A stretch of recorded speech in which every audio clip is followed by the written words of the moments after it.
machine physique et alloue dynamiquement les ressources matérielles de la machine physique aux différentes machines virtuelles en les isolant, donc les uns des autres. Il y a également l'automatisation. L'automatisation, ça vise à automatiser, par exemple, des tâches qui étaient faites manuellement. Donc, quand on est dans le mode IAS, donc ça, je ne vais pas le développer aujourd'hui, peut-être dans d'autres sessions. Donc, on vise à automatiser le maximum possible en utilisant, par exemple, des outils comme Ansible, ou bien en utilisant, par exemple, du scripting et en mettant l'accent sur les bonnes pratiques donc, de l'écriture des scripts, ou bien donc, en utilisant donc, des robots, donc avec UPAF, ou bien Synbots. Donc, si vous avez le temps, vous pouvez essayer de faire des recherches-là, UPAF, pour robotiser. Donc, les actions, vous pouvez faire des captures des actions que vous faites et automatiquement, vous exécutez le robot.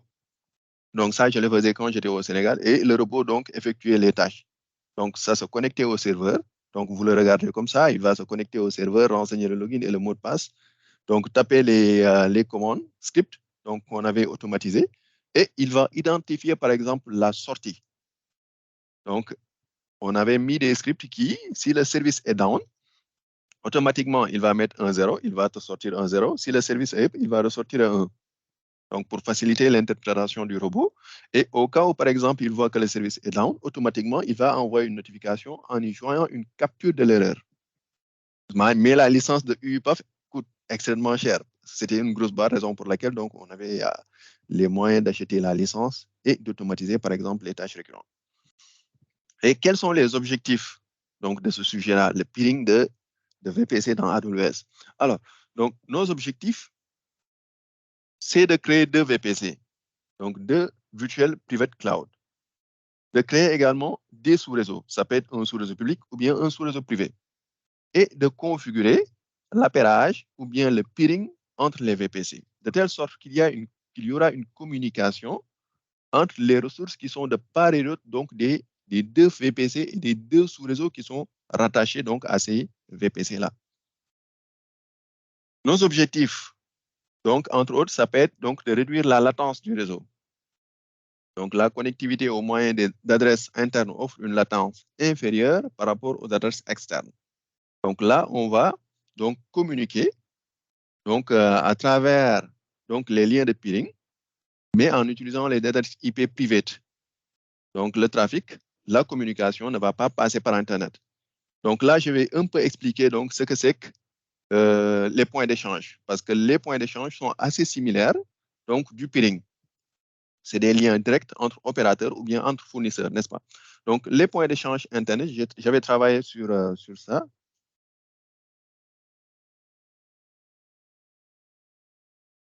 J'avais travaillé sur ça dans le cadre de mon mémoire. Et au Sénégal, on avait annoncé le Synix. Donc, il y a un point d'échange. Donc, un point d'échange, ça sert à quoi? Donc, si un utilisateur, par exemple, qui est connecté à Free, veut communiquer avec un autre utilisateur qui est connecté à Orange. Donc, le trafic donc, est acheminé donc, en dehors du Sénégal, en Europe ou bien aux États-Unis. Donc, pour être traité de telle sorte que le client donc, qui a Free pourra communiquer avec le client qui a Orange. Mais là, on n'a pas la main mise sur les données. Donc, il y a des failles en termes de sécurité. Raison pour laquelle le Sénégal avait annoncé le Synix, de telle sorte que le trafic sera traité en local. Donc, il y aura par exemple les opérateurs Orange, Free, les universités également et d'autres opérateurs qui vont s'interconnecter donc, à travers un point d'échange Internet. Donc, le trafic sera géré en local. De telle sorte que même dans les heures de pointe, on peut avoir des débits allant de plus de 100 gigas. N'est-ce pas? Et là, on vise également à sécuriser le réseau. Le trafic est en interne, un lien direct. Le trafic n'est pas acheminé donc vers Internet. On vise également à réduire les coûts. N'est-ce pas? Parce que dans le cloud, tout est question donc d'optimisation des coûts. Et là, nous allons parler des avantages du cloud. Il y en a énormément. Donc, en termes de coûts. Donc, avec le cloud, on ne fait pas de l'achat du matériel, on ne fait pas du CAPEX. On fait de la location d'infrastructures. Et AWS nous facture par rapport à la quantité d'objets stockés ou bien au nombre d'heures que nous avons utilisé, par exemple, une source de données. Donc, et là, on optimise donc les coûts. Il y a également l'agilité. L'agilité, c'est la vitesse à laquelle on obtient une nouvelle ressource informatique. Plus on est agile, plus également on est productif. Il y a également l'élasticité. L'élasticité également, c'est le fait, par exemple, d'augmenter les ressources en fonction des besoins en cas de forte affluence. Et au cas où, par exemple, on revient à la normale, il y a une stabilité. Donc, les ressources qui étaient provisionnées de manière automatique seront supprimées également. Donc là, on fait du capacity management. Entre autres, il y a la productivité.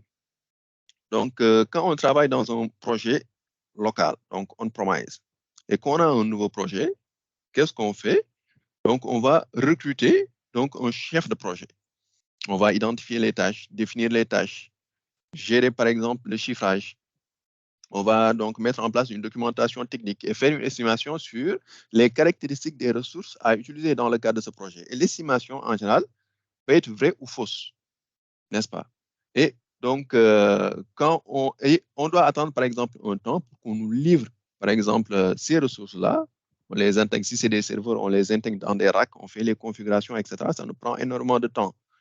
Donc, avec le cloud, on fait focus donc, sur la partie la plus essentielle qui est la mise en œuvre du projet. Et là, on gagne en termes de productivité. Donc, entre autres avantages, il y a la performance.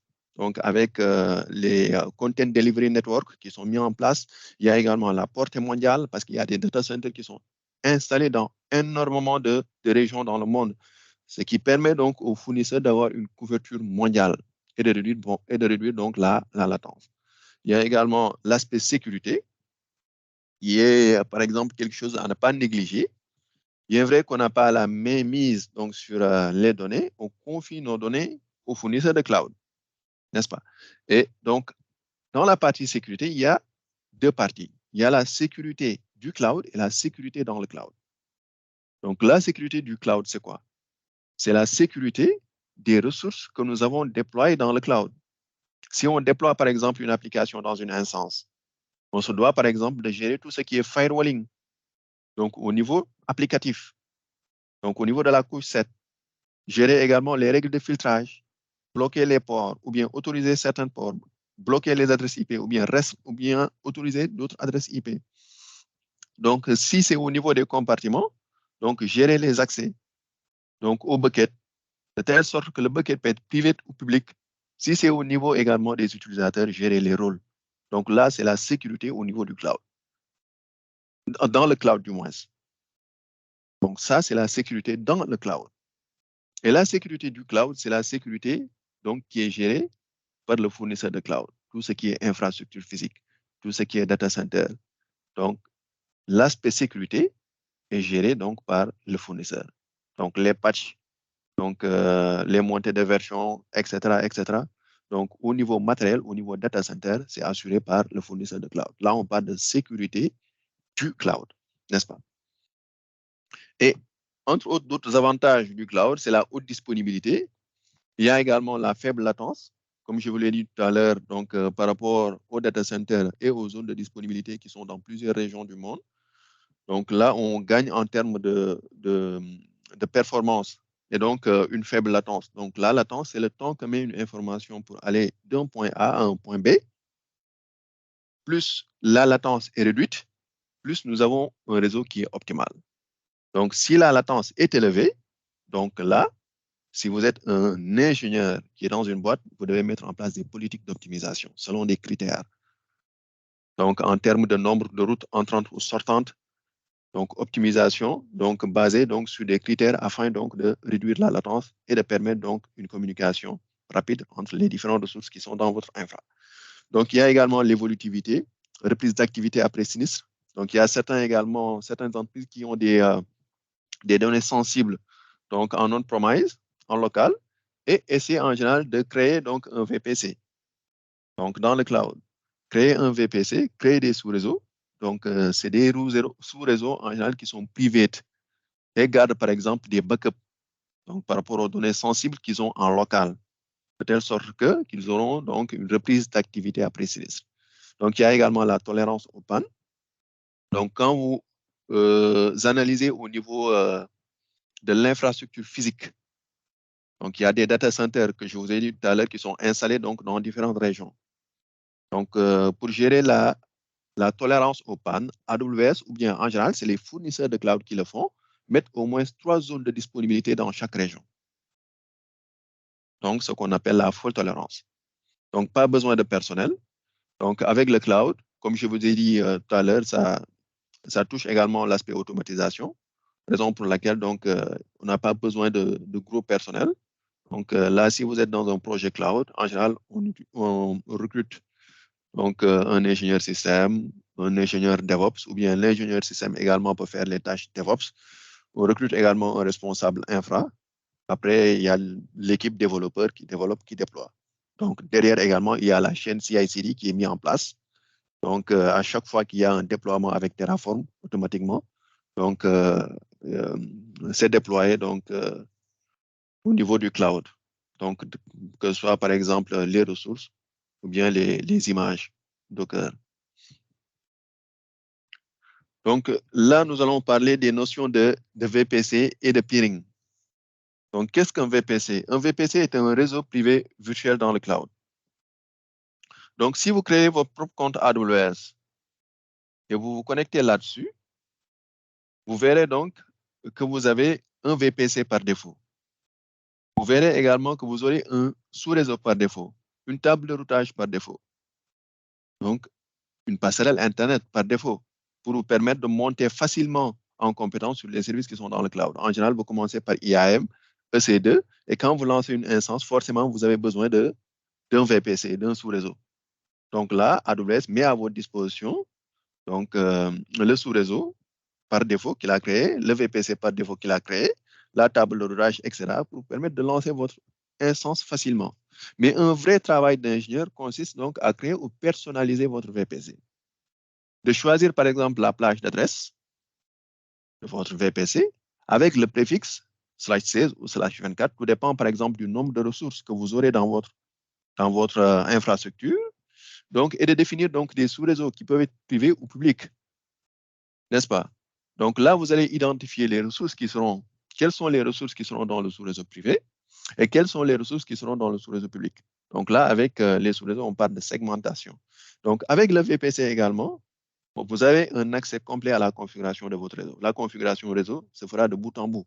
Raison pour laquelle je dis toujours à mes étudiants, vous ne connaissez pas le cloud. Donc, il faut faire des recherches là-dessus pour monter en compétence. Mais pour monter en compétence, la théorie seulement ne suffit pas. Il faut faire de la pratique. Et certains, quand ils voient que pour créer un compte, vous avez besoin de renseigner une carte bancaire, ils abandonnent. N'est-ce pas? Donc là, tout ce que vous pouvez faire dans du on-premise, vous pouvez le faire dans le cloud. Mais vous allez gagner donc en termes de rapidité donc d'exécution, de time to market réduite, et vous allez faire focus sur la partie donc projet et optimiser également en termes de coût.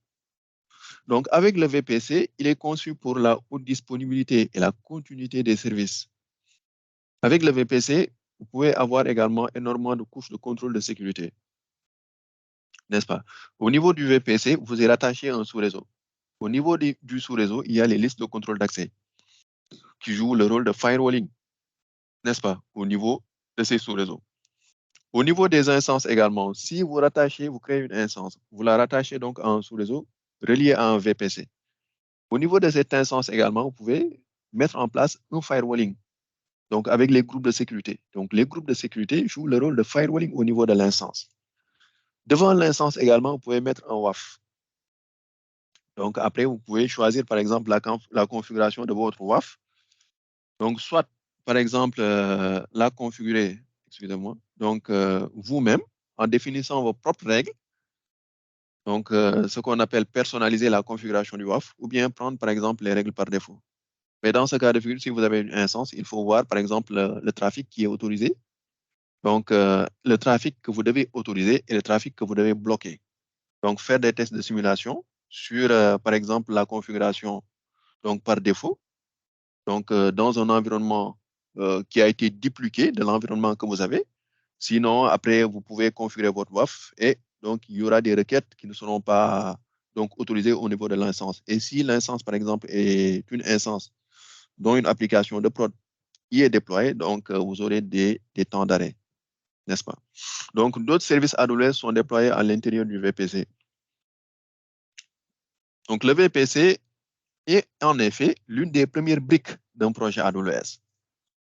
Donc, tout part d'un VPC. Donc, en général, quand vous mettez en place une infrastructure, vous devez également définir des plages d'adresse. Pour chaque ressource, vous lui assignez, par exemple, une adresse IP, privée, publique, n'est-ce pas? Donc, c'est avec le VPC que vos ressources seront donc, adressées. Donc, vous allez définir des adresses donc, depuis le VPC. Et tout dépend, par exemple, de l'adresse que vous allez assigner donc, au VPC et au sous-réseau, n'est-ce pas? Donc, de nombreux services reposent dessus. Donc, si vous créez des instances, vous avez besoin donc, d'un VPC. Vous pouvez également créer un compartiment S3 et utiliser, par exemple, le VPC. Donc, si vous créez, par exemple, une base de données RDS, donc Aurora ou bien MySQL ou bien etc., vous pouvez donc choisir votre propre VPC. Ça bien que primordial, AWS, VPC s'avère assez compliqué à appréhender. Parce que tout ce qui est notion de route, c'est à vous de gérer.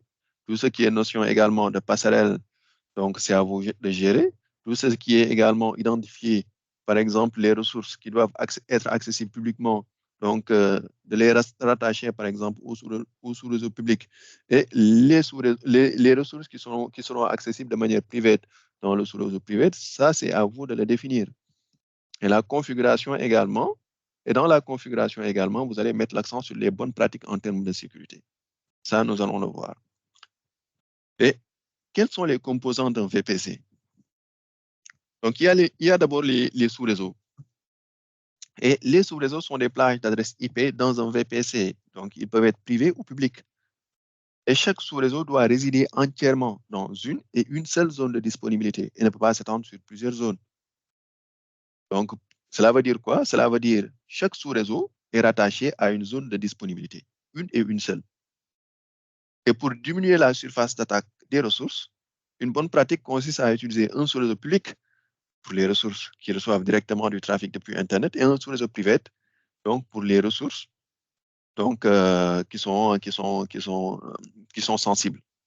Les bases de données en général sont stockées dans des sous-réseaux privés. Vos applications, par exemple, qui sont accessibles publiquement par tout un chacun, sont stockées, par exemple, dans le sous-réseau public. Et toujours dans les composants, il y a l'Internet Gateway. Donc, l'Internet Gateway donc, est toujours dans un sous-réseau public. Donc, si vous avez un sous-réseau public, forcément, vous avez besoin d'une passerelle Internet. Donc, c'est un composant qui permet la communication entre des ressources, je ne dirais pas des instances, entre des ressources qui sont dans le sous-réseau public, donc afin qu'ils puissent communiquer avec Internet. Il y a également la NAT Gateway. C'est une passerelle de traduction d'adresse réseau pour autoriser les instances dans un sous-réseau privé à se connecter à Internet tout en empêchant l'initialisation de connexions entrantes provenant d'Internet. Donc, la NAT Gateway, quand vous avez un sous-réseau privé, les ressources qui sont dans le sous-réseau privé ne peuvent pas communiquer avec l'extérieur. Mais c'est possible qu'ils puissent communiquer donc avec l'extérieur si vous utilisez la NAT Gateway. La NAT Gateway va translater l'adresse IP privée d'une ressource en adresse IP publique pour lui permettre donc de communiquer avec l'extérieur. Mais cependant, la NAT joue donc un rôle de sécurité parce que les ressources qui sont depuis l'extérieur ne voient pas l'adresse IP privée de cette ressource-là, mais seulement l'adresse IP publique. N'est-ce pas? Donc, les ressources qui sont dans le sous-réseau privé peuvent communiquer avec l'extérieur en utilisant donc la NAT Gateway.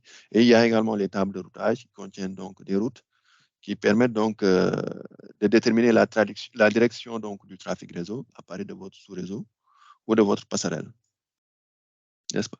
Donc, les fonctionnalités donc, d'un VPC, donc ça vous permet de contrôler l'accès entrant et sortant vers et à partir des sous-réseaux. Ça, c'est les listes de contrôle d'accès qui le font. Vous pouvez associer également des groupes de sécurité VPC aux instances qui sont dans AWS, aux instances C2. Vous pouvez utiliser également les journaux de flux VPC pour consigner des informations sur le trafic réseau entrant et sortant des interfaces réseau de votre VPC.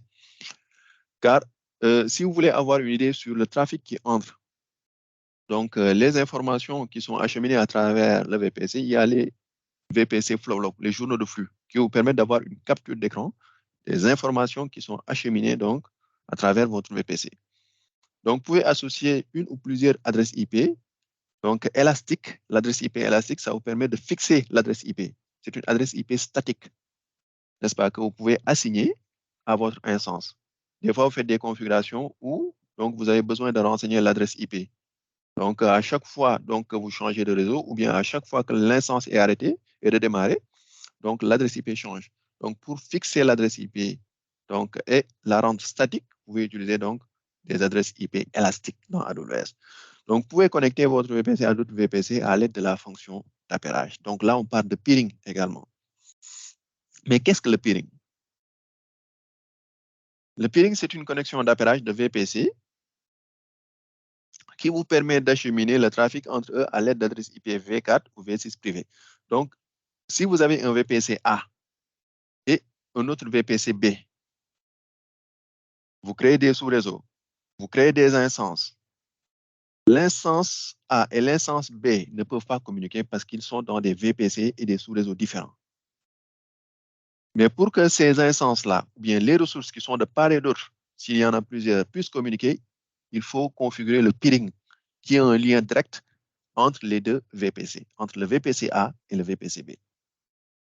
Donc, les instances de l'eau ou de l'autre VPC peuvent communiquer entre elles comme si elles se trouvaient sur le même réseau. Vous pouvez créer un VPC, connexion d'appairage entre vos propres VPC ou avec un VPC dans un autre compte AWS. Donc, le peering de VPC peut se faire entre VPC d'une même région, entre VPC de régions différentes, ou bien entre VPC qui sont dans des comptes AWS différents. N'est-ce pas? Et nous, dans notre cas, nous allons utiliser donc deux VPC qui sont dans une même région pour nous simplifier la tâche. Donc, les VPC peuvent se trouver dans des régions différentes ou bien dans des comptes AWS différents. N'est-ce pas? Donc, toujours, une connexion d'appairage de VPC passe par différentes étapes à partir du moment où la demande est lancée. Donc, à chaque étape, vous pouvez prendre des mesures. Et à la fin de son cycle de vie, la connexion d'appairage de VPC reste visible. Donc, ça reste visible dans la console AWS. Donc, lorsque, par exemple, le demandeur initie la requête est en pending acceptance. À ce niveau-là, à un moment donné, elle peut expirer, ou bien l'accepteur peut rejeter la requête, ou bien l'accepteur peut supprimer donc la demande. N'est-ce pas? Lorsqu'elle est également en pending acceptance, elle peut être provisionnée et être à l'état actif. Dans ce cas de figure, les ressources qui sont de part et d'autre des VPC donc, peuvent communiquer. À la suite de cela, elle peut être donc supprimée. Donc, définitivement supprimée. Mais également, parfois, vous pouvez initier la requête, donc faire une demande d'appairage de VPC et que vous avez donc un fail.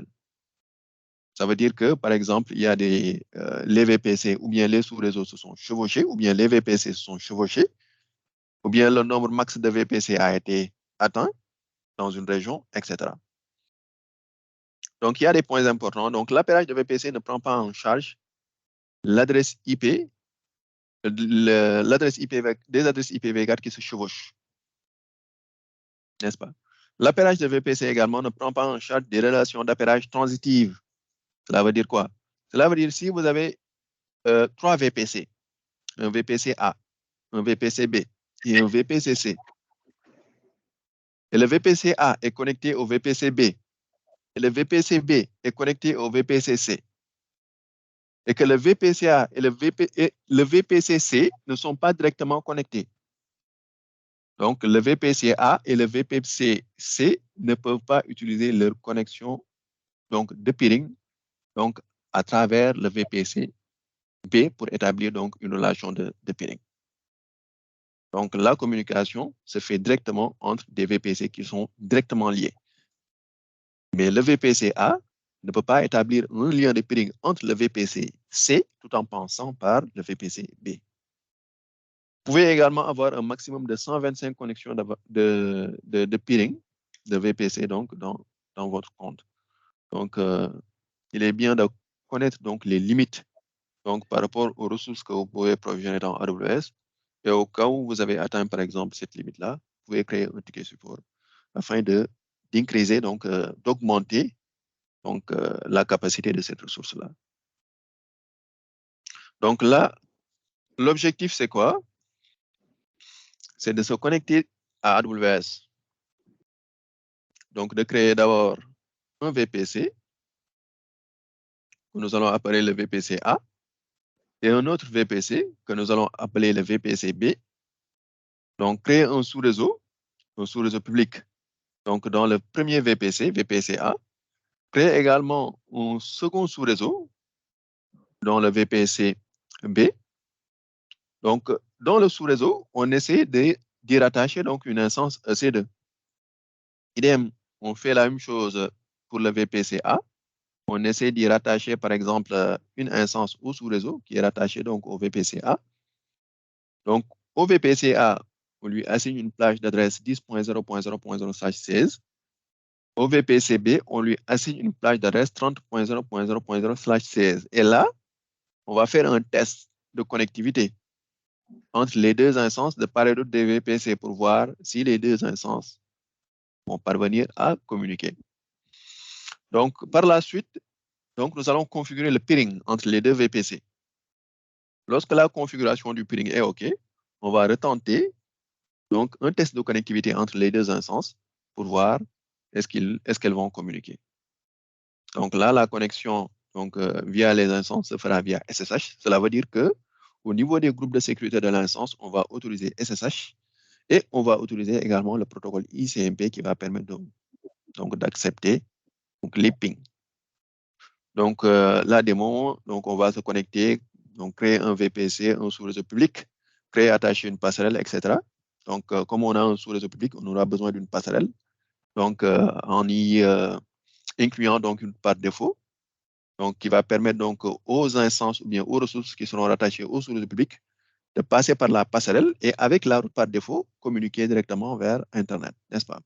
Donc, ajouter une route publique, lancer l'instance. On va faire de même pour le VPC-B et tester la connectivité.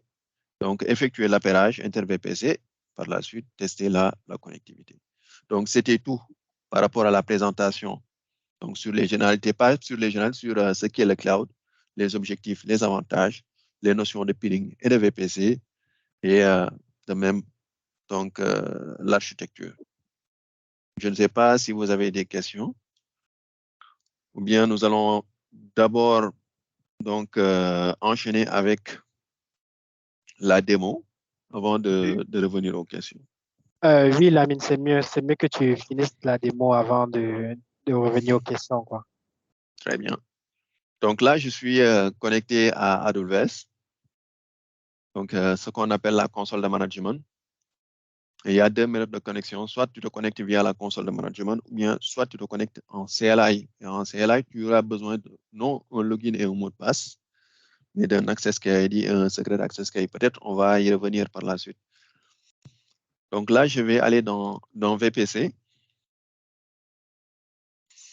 Donc dans VPC, donc, je vois qu'il y a un VPC session 4 qui est déjà créé et un VPC donc, qui n'a pas de nom, qui n'est pas tagué. Ce VPC-là, c'est le VPC par défaut. Donc, VPC par défaut, oui. Comme je vous l'ai dit, vous aurez toujours un VPC donc, par défaut dans n'importe quelle région, ce qui vous permet donc tout au début de votre montée en compétence de lancer facilement des ressources sans problème. Donc, moi, ce que je vais faire, je vais créer un VPC que je vais appeler VPC Peer A. Donc, je colle. Et au niveau donc de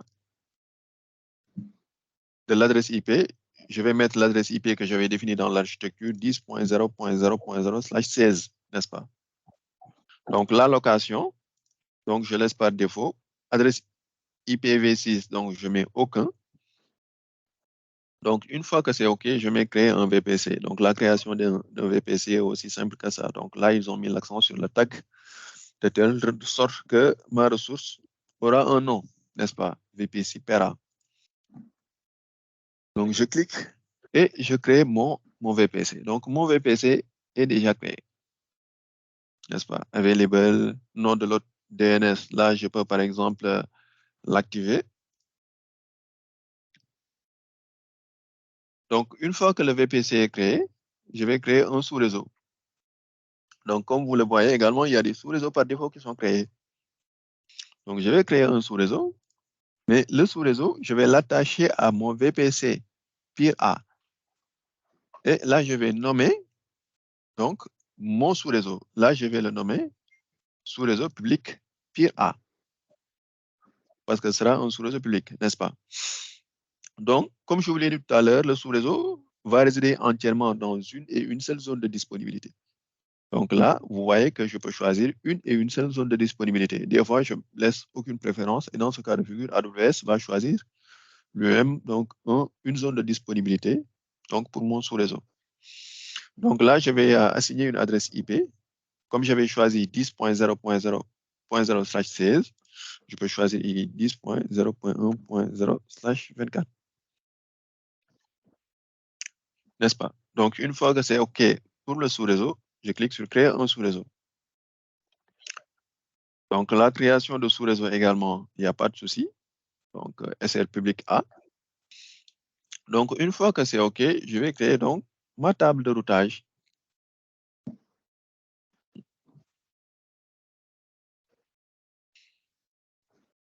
Donc, une fois que c'est OK, je vais créer ma table de routage. Mais ce qu'il faut savoir, c'est que quand je crée un VPC, il y a une table de routage principale, donc qui existe déjà. Donc, cette table de routage, comme vous le voyez, c'est ma table de routage principale. N'est-ce pas? Mais les bonnes pratiques voudraient que je dissocie, par exemple, la table de routage publique de la table de routage principale. Donc, je crée une table de routage publique dans laquelle je vais intégrer les sous-réseaux publics. Et les sous-réseaux privés seront donc automatiquement intégrés donc dans la table de routage main, qui est la table de routage principale.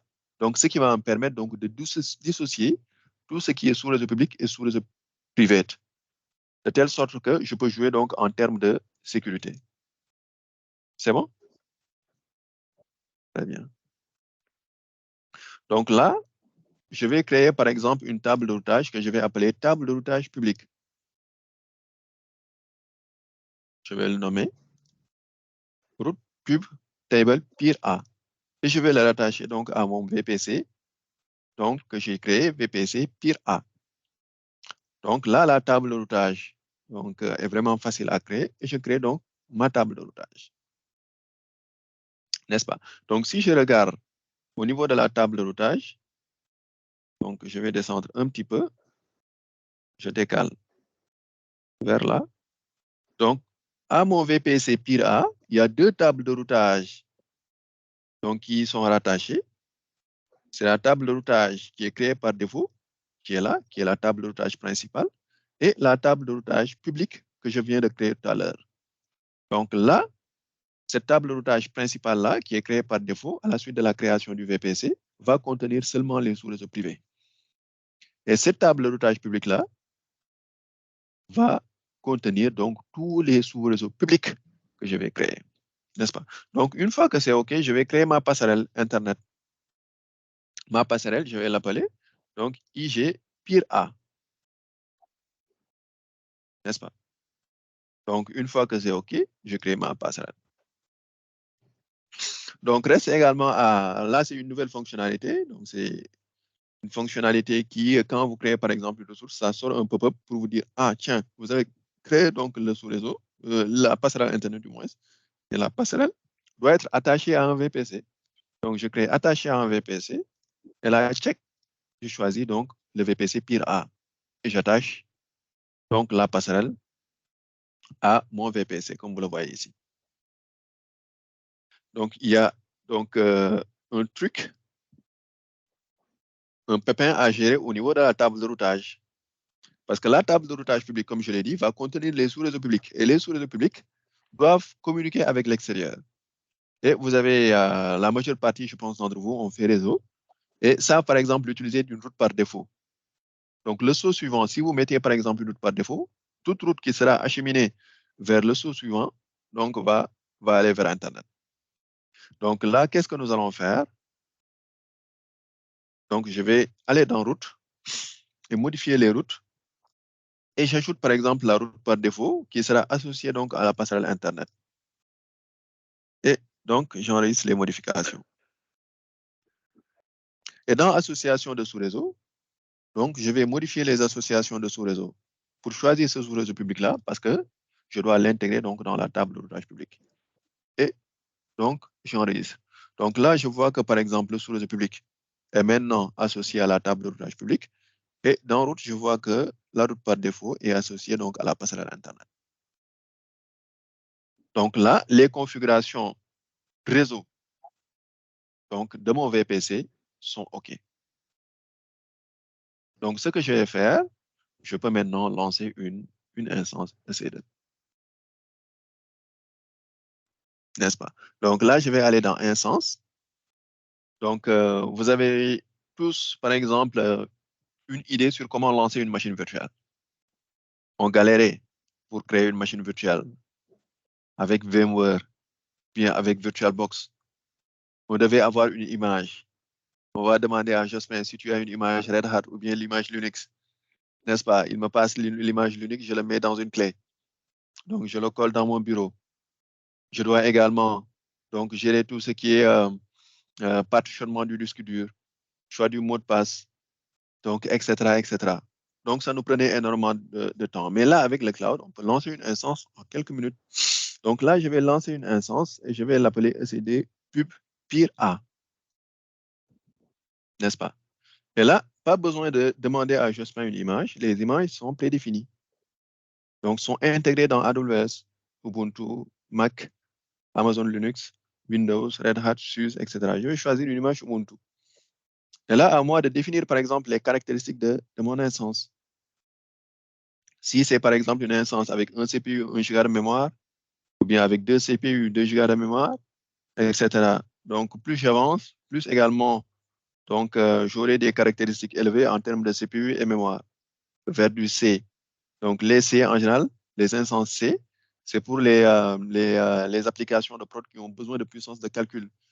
Donc là, si on te met, par exemple, une instance de classe C, tu ne vas pas te lamenter ou bien te plaindre pour dire, par exemple, j'ai pas de mon instance, mon application RAM ou bien mon instance RAM, etc. Donc là, quand on te met en place une instance C, tu bosses. Tu n'auras pas de problème de lenteur, n'est-ce pas? Donc là, je vais, comme c'est un test, je vais choisir, par exemple, une instance éligible à l'offre gratuite, T2.micro. Donc là, je peux, par exemple, créer une paire de clés. Et cette paire de clés-là, donc, je peux choisir, par exemple, l'extension .pem ou bien .ppk. Je vais l'appeler DAR IT. N'est-ce pas? Donc, avec, qui sera donc de type RSA, paire de clés privées et publiques chiffrées, donc avec le chiffrement. Donc, créer une paire de clés. Donc, ces paires de clés-là, je dois l'avoir forcément pour me connecter à certains sens-là. N'est-ce pas?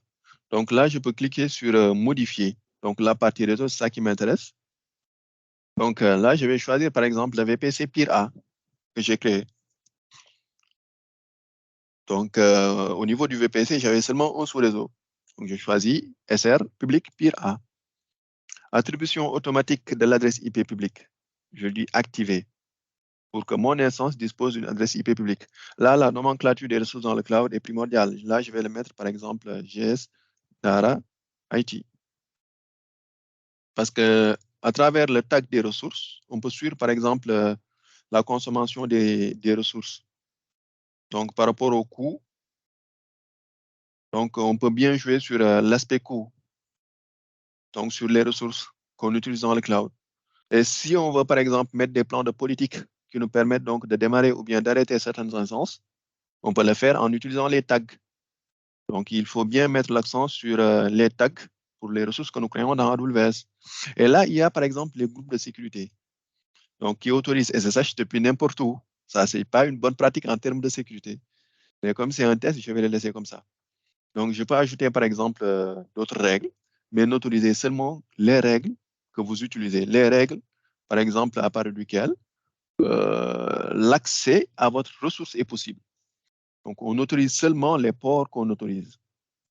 Mais on les autorise, les ports qu'on utilise, mais on ne les autorise pas pour permettre un accès depuis n'importe où. Là, je pouvais mettre, par exemple, depuis, par exemple, personnalisé. Je renseigne une adresse IP en notation CIDR, ou bien je mets mon IP, je mets, par exemple, une IP possible. Mais là, je vais mettre, donc, n'importe où, n'est-ce pas? Donc, en général, en termes de stockage GP2, GP3, donc, quand on optimise les coûts, donc je choisis en général les GP3. Je l'avais dit à un responsable de projet, donc qui était même au Sénégal, je lui ai dit comment optimiser. Il m'avait posé la question comment optimiser les coûts. Je lui ai dit même au niveau des instances, on peut pas. Au niveau de chaque ressource, on peut optimiser les coûts. Soit des ressources de calcul, bien de stockage, donc, etc. Donc là, avec les instances, je choisissais en général les GP3. Donc après, il a fait une petite recherche, tac, il m'a dit, oui, c'est vrai. Donc au niveau du volume, on peut optimiser.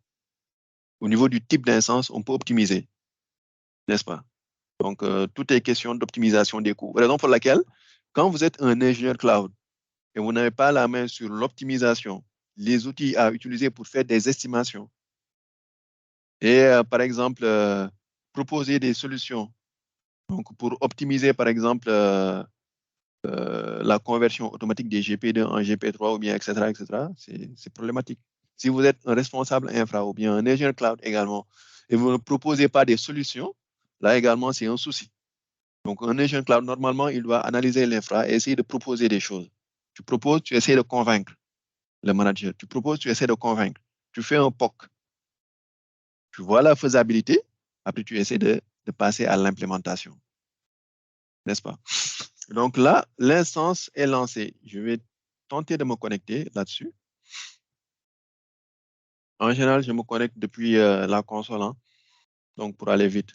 Mais en général, je pouvais utiliser le CMD ou bien Git Bash et me déplacer donc, vers le répertoire où se trouve la clé que j'ai même téléchargée tout à l'heure, et me connecter via SSH.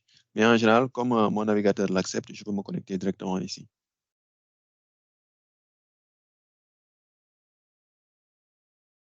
Donc là, je fais un sudo su apt get update.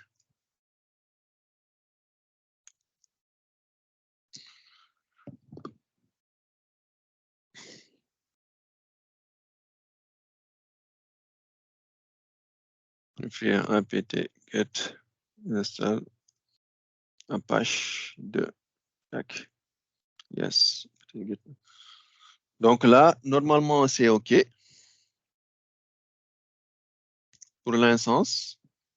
Comme j'ai installé Apache 2, normalement, au niveau des groupes de sécurité, la partie sécurité, je peux autoriser, par exemple, le HTTP. Là, je vais mettre, par exemple, HTTP.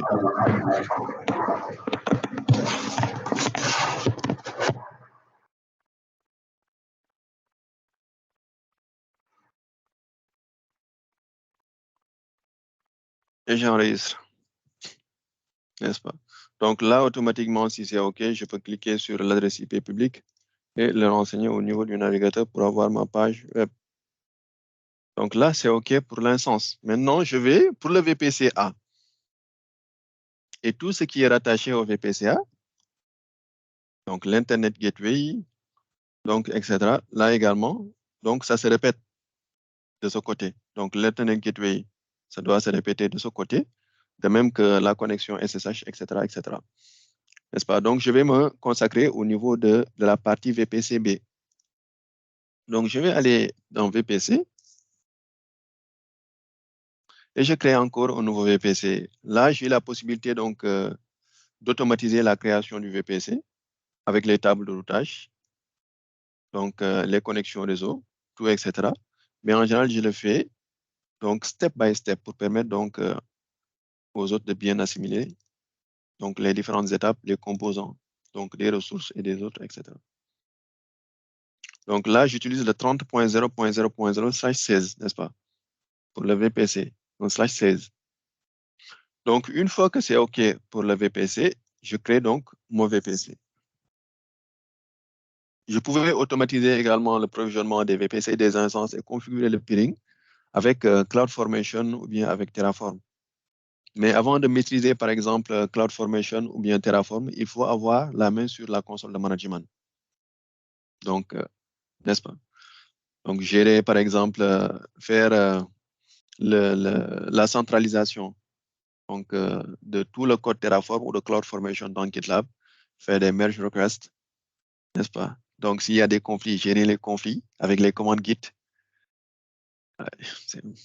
Il y a beaucoup de choses à faire. Donc là, je vais créer donc un sous-réseau. Je choisis mon VPC. Donc le VPC peer B. Là, je vais travailler sur la partie donc VPC peer B. Donc, comme adresse, je mets ça. Donc, comme nomenclature, je vais la nommer SR. Donc, ça, c'est le sous-réseau. Hein. SR privé, SR public. Peer B. Et la zone de disponibilité, aucune préférence. Je pouvais choisir une zone de disponibilité, mais je vais laisser à AWS de me choisir une zone. Et je clique sur créer un sous-réseau. Très bien. Donc là, je vais aller dans la partie table de routage. Donc, créer une table de routage. Donc, je fais la même chose. Route pub. Donc, pour dissocier, par exemple, les sous-réseaux publics et les sous-réseaux privés, je crée une table de routage public dans laquelle je vais intégrer donc les sous-réseaux publics. Donc, je choisis donc le VPC peer B et je crée donc ma table de routage. Donc, toujours après, je vais continuer. Donc, au niveau de la passerelle Internet, je crée donc une passerelle que je vais appeler IGW peer B. Donc, là également, le tag, ça permet donc de donner un nom à la ressource. Donc, le nom IGW peer B sera visible donc, au niveau de la console. Donc, le tag, ça me permet d'avoir ce nom-là. Donc, s'il n'y avait pas un tag qui est mis de manière automatique, vous aurez une ressource qui aura, par exemple, comme nom, -6. N'est-ce pas? Donc là, il me dit, tiens, vous avez créé donc une passerelle Internet, mais la passerelle doit être attachée à un VPC. Je lui dis, mais quel VPC? Il me dit, le VPC peer B. Je lui dis, tiens, OK, il n'y a pas de souci. Donc, si c'est OK, je vais aller donc gérer un petit pépin au niveau de la table de routage peer B. Donc là, au niveau de la partie route, je vais modifier les routes et ajouter donc la route par défaut que j'associe donc à la passerelle Internet. Donc, peer B. Et j'enregistre donc les modifications. Et je vais également, comme c'est une table de routage public, intégrer donc le sous-réseau public à cette table de routage public-là. Donc là, le boulot est fait, la configuration est très bien faite. Donc, je vais aller donc lancer une autre instance. Cette instance, je vais l'appeler EC2 pub peer B, n'est-ce pas? Et je vais choisir donc du Ubuntu. Donc là, comme vous le voyez, je pouvais en choisir, je pouvais en créer donc 2 ou 3 instances si je veux. T2.micro, comme toujours. Je vais choisir également la même clé. Dara IT. Une seule clé peut être utilisée pour créer donc plusieurs instances. Donc là, au niveau de la partie réseau, sous-réseau, etc. Donc là, peut-être il a choisi le sous-réseau par défaut. Donc là, je lui dis, tiens, comme j'ai créé mon propre VPC et mon propre sous-réseau, je vais devoir choisir mon propre VPC. Et là, il choisit donc un seul sous-réseau, qui est l'un des sous-réseaux, qui est le seul sous-réseau que j'ai créé, d'ailleurs. Et là, attribution automatique d'adresse IP, je clique sur activer. Donc là, je donne un nom au sous-réseau Dara IT et au groupe de sécurité du moins. Et j'autorise donc le SSH venant de n'importe où, IPv4 et IPv6. Et j'ajoute par exemple une autre règle qui m'autorise à donc me connecter via HTTP si je veux installer par la suite l'Apache venant de n'importe où. Et là, je choisis donc toujours, comme toujours, pour optimiser les coûts, donc le GP3. Ça, c'est le volume de démarrage, hein, où sera installé l'OS. Il y a volume de démarrage et volume de data, et volume de données. Donc là, après, vous pouvez voir, par exemple, les métadata liés à cette instance, les informations liées à cette instance, comme l'ID, comme par exemple l'adresse IP publique, comme également l'état de l'instance, comme l'adresse IP privée, etc. N'est-ce pas? Okay.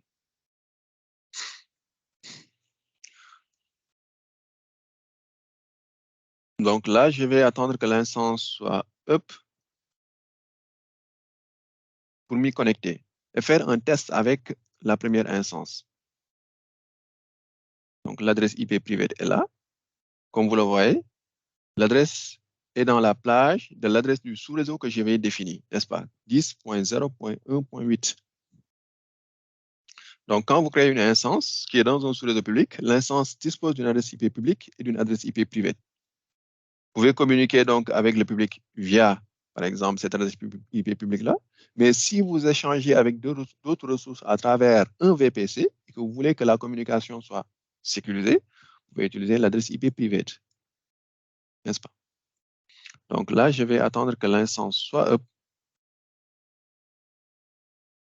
N'est-ce pas? Je vais essayer de m'y connecter pour voir.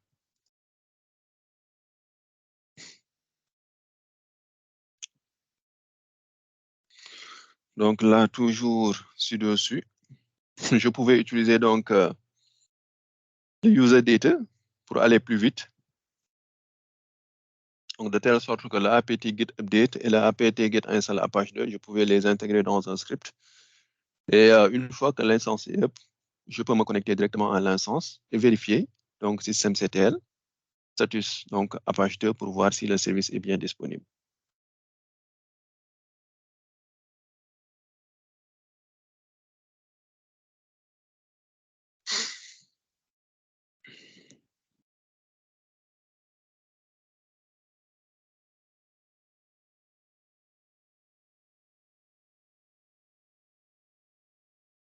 Donc l'autre instance, 10.0.1.8.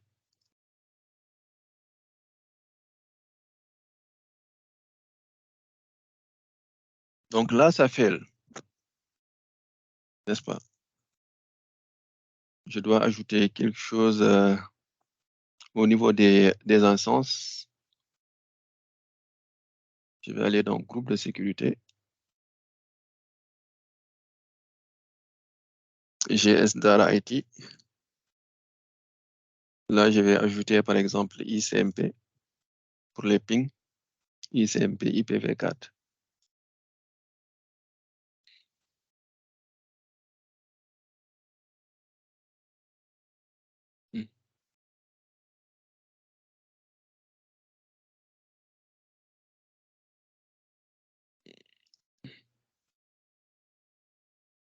Là, je vais mettre ICMP.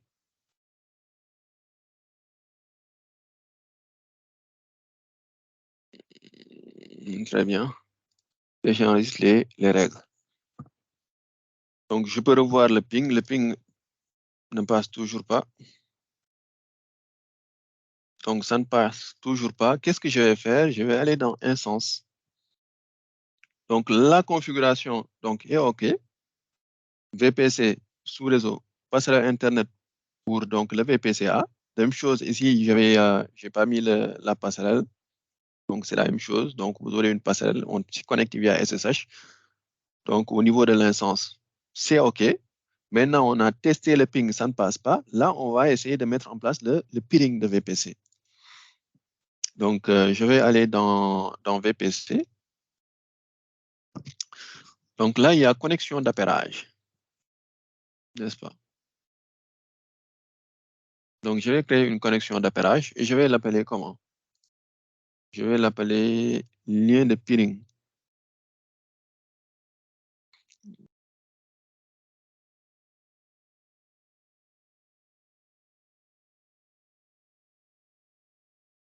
Data IT. Très bien. Et là, je mets par exemple, il me dit sélectionner par exemple un VPC local auquel s'appellerait. Donc, le demandeur, c'est lequel? Le demandeur, je vais mettre le VPC peer A. N'est-ce pas? Et il me dit par exemple, sélectionner un autre VPC auquel appellerait. Il me dit, est-ce que le VPC sera dans le même compte? Je lui dis, effectivement, il sera dans le même compte. Est-ce que le VPC sera dans la même région? Effectivement, dans cette région, US IS 1. Si c'était dans une autre région, j'allais choisir une autre région et spécifier donc la région, n'est-ce pas? Il me dit ID de VPC accepteur. Là, c'est le VPC peer B, n'est-ce pas? Donc, une fois que c'est OK, donc je crée donc une connexion d'appairage, n'est-ce pas? Donc là, c'est un pending.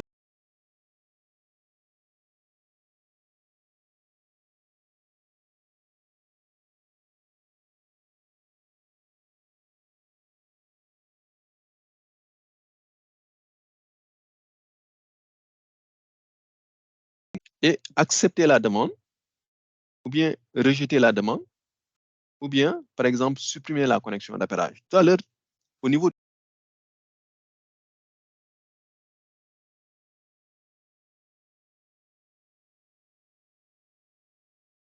rejeter, ou bien on peut supprimer la demande. Donc là, je vais accepter la demande et accepter donc la connexion d'appairage qui est maintenant active, comme je l'ai dit tout à l'heure, active. Donc là, j'actualise. Il me dit, tiens, donc là, comme je vous l'ai dit, AWS nous simplifie tout. Avant, il n'y avait pas ce pop-up là. C'est à toi de dire, comme j'ai activé, donc j'ai enregistré les connexions d'appairage, donc automatiquement, je vais mettre à jour les tables de routage. Là, il me dit, mais tu as activé la connexion. Donc forcément, tu dois mettre à jour la table de routage. Je vais aller dans route pub table, n'est-ce pas? Je vais aller dans route et je vais modifier les routes. Donc là, je vais ajouter par exemple la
encore d'autres questions dans le chat. On a épuisé les 1h30 qu'on avait.